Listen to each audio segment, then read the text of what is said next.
Hey folks, today I am here with a review of the Outsider Art Tarot by Rita Rose, and it is a deck that I only just saw in the bookstore.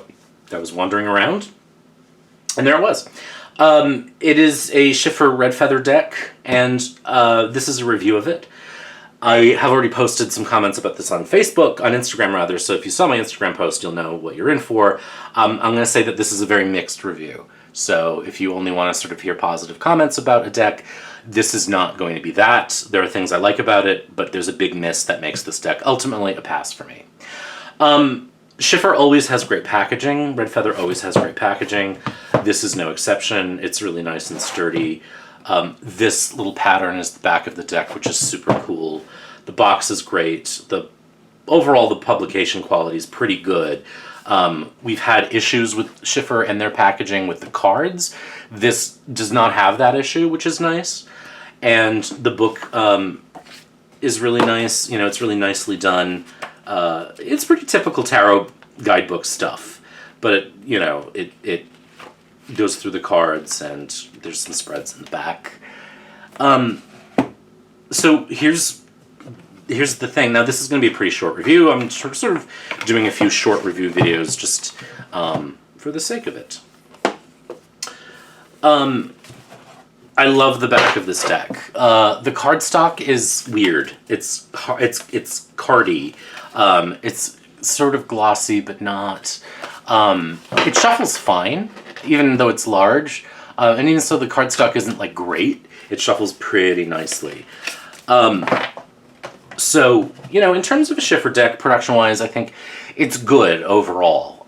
You know what I mean? Like, I haven't seen other reviews of this, but this was definitely an impulse buy.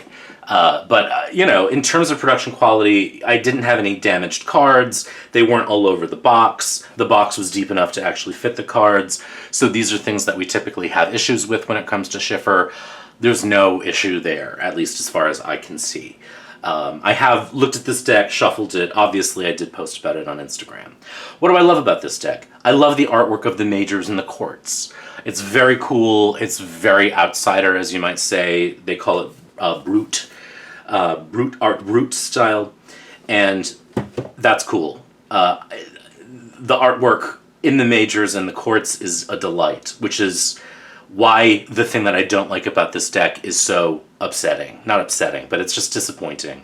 Which is that it's a pip style deck. Again, love pip decks, all about it. Really poorly done pips in that the icon or the element, the item, the wand, suit, pentacle, cup, sword, etc., was drawn once and then just copy and pasted in sort of a haphazard way. And I'll show you some examples. To me, it feels, this is the word I used on Instagram, it feels lazy. There are plenty of pip decks that are able to create pip-style decks where there's visual excitement and nuance and even messaging that you can pick up through the pips. Not the case in this deck, in my opinion, and that makes it a deck that I'm not going to use. And it's really too bad, because the things that I like about it, I really like. But the thing that I don't like about it, I really don't like. And it's a draw. And I just have so many decks that I love that's just going to be the way it is. The other thing I don't like about it, but that I could have overseen, is that there's keywords on the minors and the courts. I don't particularly like many of the keywords that they've chosen, but I can overlook that. They're small enough that I wouldn't necessarily see them if I weren't looking for them, and you'll see that too. Many of them have sort of Golden Dawn relevance or connection. Others don't, and there's just sort of a quality of the keywords here that I find a little whitewashed. And it also happens with some of the titles of the majors. So let's just look at the majors, because they're so good, and I think they are wonderful, and it's really a great set of majors. And if you're a person who reads majors only, maybe you'll be fine with this deck. So there are some title changes in the majors that I don't really like, but again, like, it's fine. You can do whatever you want as a creator.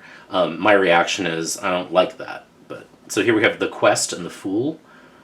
The magician becomes the shaman. Shaman is a word I think that gets used very liberally among tarot creators without really a connection to traditions where shamanism is a thing. The creator of this deck does say they have shamanic history, so they don't necessarily go into what that means. I can't say, what it is, but that's what it is here, the magician. The high priestess.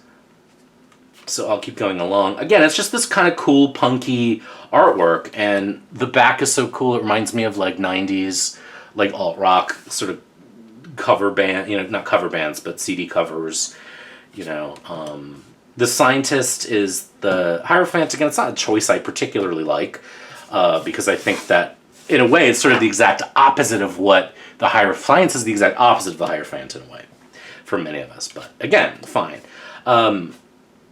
The Lovers, the Chariot. It's very non-traditional, and so if you're used to traditional tarot symbolism, if you rely on that, this strength duality, again, like duality is not a thing that ever has anything to do with strength to me. It's a choice. It's fine. I like that the original title is there. You know what I mean? So I really like the majors. I again, like I always have this thing with like the Hanged Woman. Sort of to me is like, okay, fine. Why? I don't know. It's not like a card that speaks about femininity to me. It's a card about consequences. So, but again, it's fine. Like a lot of decks do that. Death and reincarnation. Like, again, it's like, it's the death card. I don't need like a phoenix. I don't need a reincarnation part of that. But there are many traditions in the world where death is not an ending. You know what I mean? There are lots of cosmologies where it is a transition or a reincarnation. And so it makes perfect sense. I don't need that, but there's nothing wrong with it, And again, like I'm fine with it in a deck where like the artwork is so cool, and I'm just like such a fan of this style that again, like the little annoyances of like the title changes that I'm not loving, I don't overlook. The thing that I can't overlook, we're about to come to, is this. So this is the same thing. You get this one thing, and I looked closely at this because when I first looked, I said, well, at least they drew it again each time. They didn't. It's the same thing copied and pasted. So it's this same sort of Tim Burton looking wand on a red background. The courts have the same style of art as the majors. I like it. I do not like the keywords on the courts, but whatever. This is not, even despite the fact that I don't particularly like the copy and pasting, I really do not like this as a cup